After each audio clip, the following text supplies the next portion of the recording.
I like picking apples from this tree because it's much smaller than the other ones, so it's easier.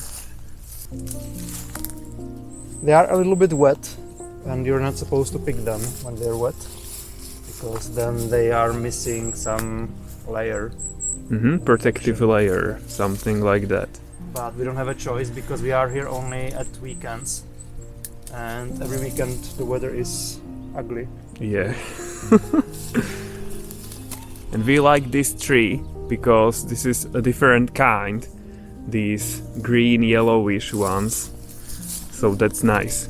It's always fun to have something different. But almost every tree we have is different than the others. We have a lot of different kinds. Yeah, that's true, but these ones are like very different. Yeah, it's the only kind which is green. Yeah. And some of them are not even ripe yet fully, so maybe I should still leave them.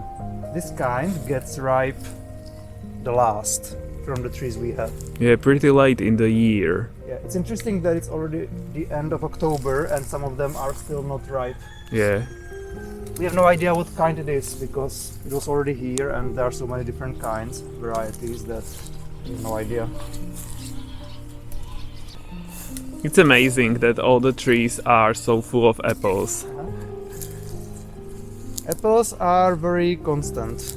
We have a Yeah. lot of apples every year. Yeah, in our garden. Unlike, for example, plums, we didn't have almost any plums this year.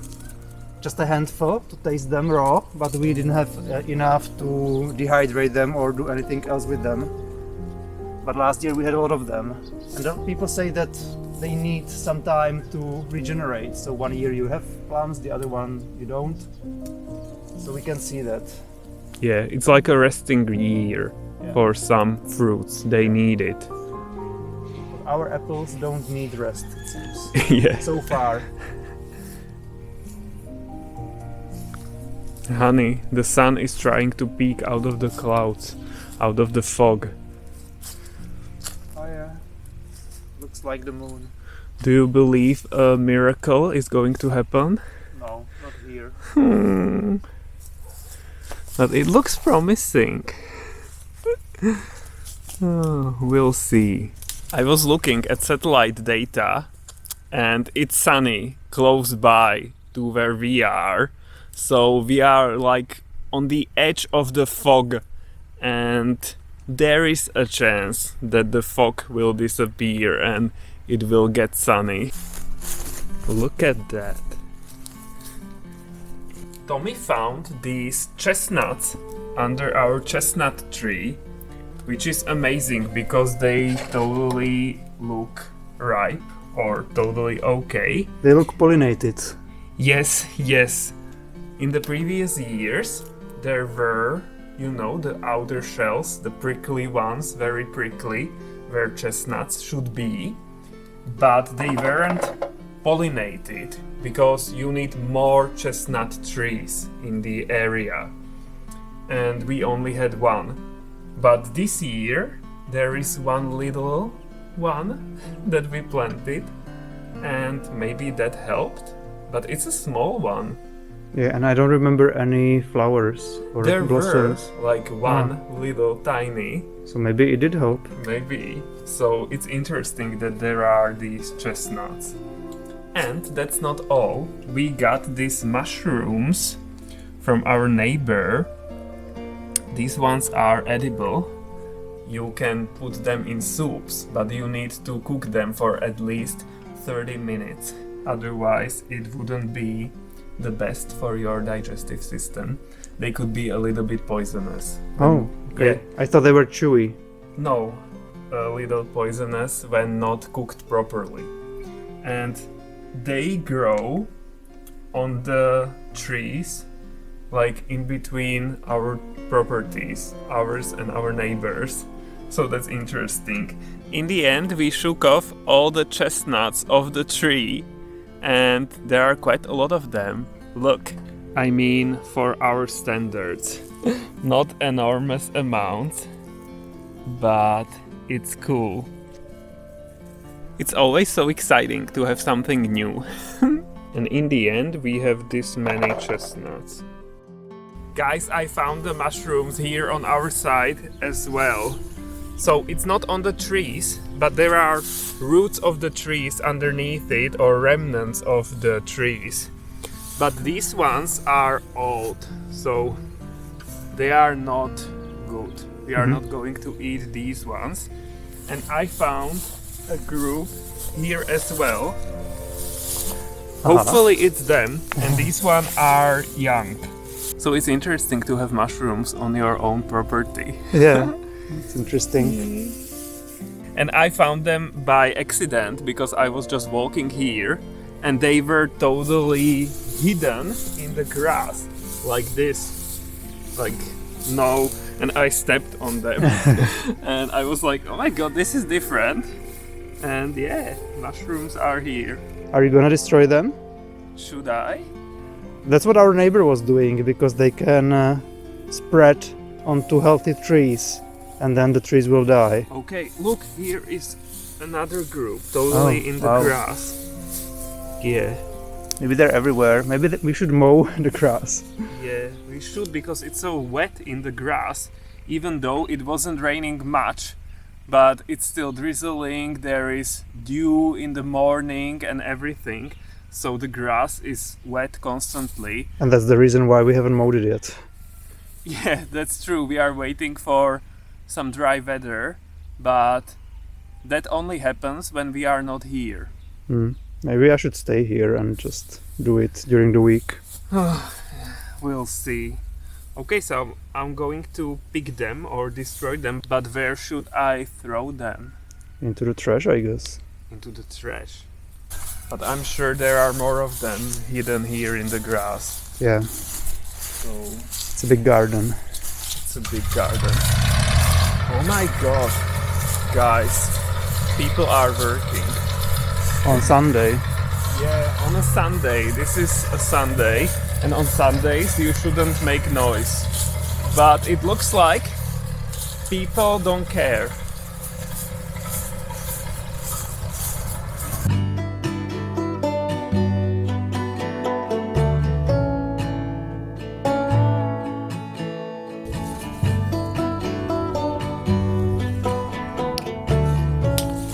I'm picking walnuts of the ground, but it doesn't look good. A lot of them are moldy, you know, because it's so wet everywhere. So that's a shame. It doesn't look like the harvest is going to be very good this year. So I'm sorting them. These ones are kinda good, but I'm throwing the moldy ones here because I don't want to mix them. The mold would spread onto the healthy ones as well. Yeah. We should have picked them gradually, probably, but there was never enough time. So that was a mistake probably to keep them here for too long. Because there are a lot of them everywhere, so it's a shame, but yeah, that's life. My god, I hate the noise. But guys, the sun is trying to shine, and it was shining for some time, so that's very nice. It's getting warmer and we like it. It's nicer to stay in the garden now. Yeah, it is. And now it's completely sunny. Yay! I'm so glad that the fog dissipated. It's so much more pleasant, really. It's the best.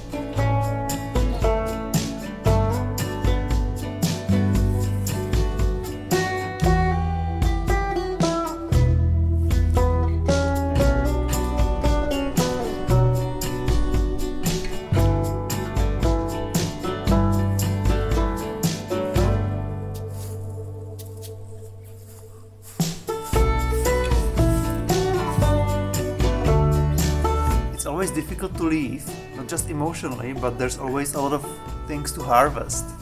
And this is everything we harvested today. We have some potatoes. Today we were very happy because they are big ones. Yeah. We have some carrots, then some radishes, big ones, the white ones, which we didn't know before, but they are very tasty. We have chestnuts, which is very unusual, and a lot of them, so it's nice. Then we have some lychee tomatoes, the mushrooms, some goji berries. They keep coming. We've been harvesting them for maybe 3 months now, and they gradually keep ripening, so it's nice that you can keep eating them. Yeah. We still have some tomatoes, although they are not fully ripe, but we'll put them in the sun and hopefully they will still ripen. And then some arugula. Of course. Yeah, a lot of it. Arugula. Yeah. Wow. We have infinite amount, so that's nice. And we found one more pumpkin in our patch. So we harvested it. It looks like it was in the frost, so it will probably not last, but Peter promised he would prepare it very soon. Yeah, I will do something with it and we'll see. So it would go bad in the garden, so why not take it? Yeah, in the worst case we will not eat it. Yeah. So that's it? No, that's not it. Show us the apples. Oh yeah, I was harvesting apples today. So there's one box here. I wanted to keep them outside because they were a little bit wet. So I want to make sure they are dry before I put them in the house. And I put some here as well. So there's one basket of apples here. Okay, not very visible. And here's one basket of apples. And the other basket contains walnuts. So everything is drying off. So this is how we usually leave. Always something, a lot of it usually. Yeah. And it's amazing to harvest a lot of things. And then in the city we can eat everything and we have to eat everything. And it's always fun to have your own produce. Back in the city, I prepared this lovely soup out of the mushrooms, but my time in the kitchen wasn't over, of course.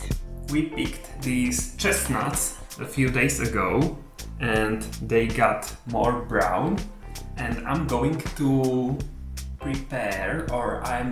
attempt to prepare a chestnut puree for the first time ever. Ooh. Yeah, I have to prepare the chestnuts. I have to cut a cross into the outer shell, otherwise they would explode while cooking or baking. Some recipes say that we should add a little bit of salt into the water, so let's do that. And now I'm going to cook the chestnuts. Look, they are in water, and let's cook them. It should be cooking for 30 minutes, so quite a long time.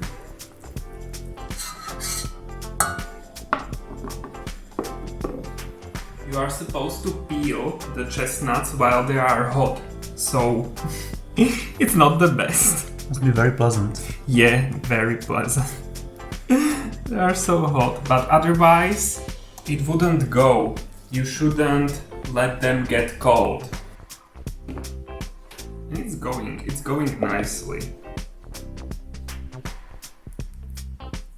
Last one, yay!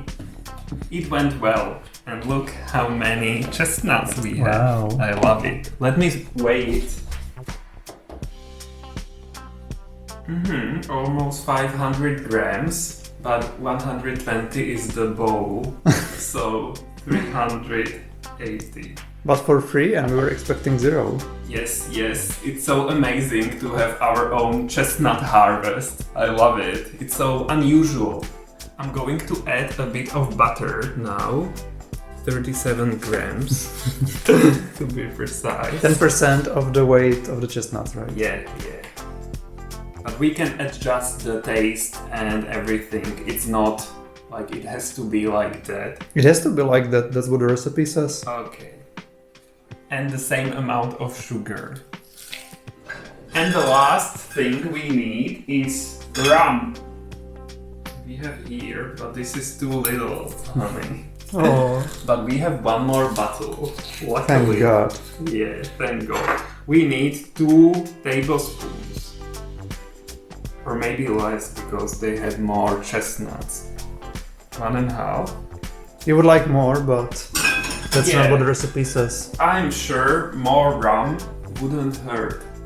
And what we are going to do now is to use this immersion blender, and we are going to create puree from this. So let's go.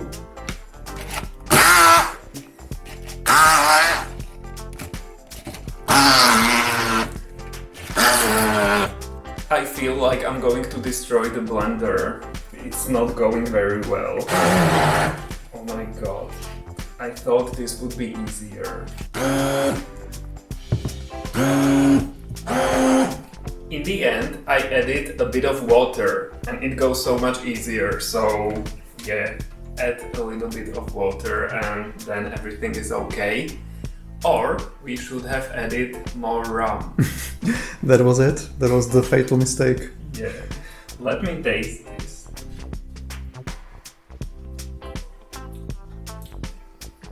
Oh my god, guys. This is heaven. And it's so delicious. I love it. Ooh, wow. We are going to eat this right now. Just like that. Just like that, yes. I'm waiting for Tommy's reaction because he has only had it once, I think, and he doesn't even remember it. It was in Slovakia. And yeah. Yeah, he does remember it. You do? I don't remember the taste, I just remember having it. Okay, so taste it. Dum dum dum. It's very dense. Yeah. Wow. Yum. I taste the sugar and rum and everything. It's better than when I tasted one chestnut on its own. Of course. Surprisingly. So guys, you should serve this with whipped cream on should. top of it. Yeah, and that's the traditional how it should look. But for some reason there is no whipped cream in my bowl. No, this is enough for us. Okay. This chestnut puree is very popular in Hungary and in Slovakia. It's very common there. You can also buy like the finished puree in supermarkets, like in the frozen section. And what's interesting is that it is unknown in the Czech Republic. Like totally unknown. So when Tommy first heard about this, he was very surprised. Blank stare probably. I've only heard of chestnuts being sold at Christmas markets, like in Vienna. But I've never even tasted it there. I thought it was weird eating chestnuts because I confused it with the unedible thing, which we call also chestnut in Czech. Yeah. There is some other chestnut, which is some totally different tree, but you can make little animals out of them in autumn. Yeah. So this is better than that. Yeah, it is. And you can also use this chestnut puree or chestnuts in general when you are creating various cakes and like a filling, and it's different than nuts and it's amazing. It's unique. It's such a great feeling when it's made of our own chestnuts. It's a great feeling and a great feeling. Yes. This year, our jack-o'-lantern is not very fancy or posh, but it's from our own Halloween pumpkin for the first time. Homegrown jack-o'-lantern. Yes. I think he looks great. Yes, we are still behind with our videos. Even though Christmas is just around the corner, we need to show you a few shots from our Halloween. As always, we had special wine. In the past it was pumpkin and beetroot wine. This year there was an interesting rhubarb one. And of course our amazing savory pumpkin pie with a lot of cheese and butter dough, which we make from scratch. It was fun during Halloween. We were watching horror movies, while all the lit pumpkins were watching us. And that's it for now. Give us a like and see you guys next time. Bye!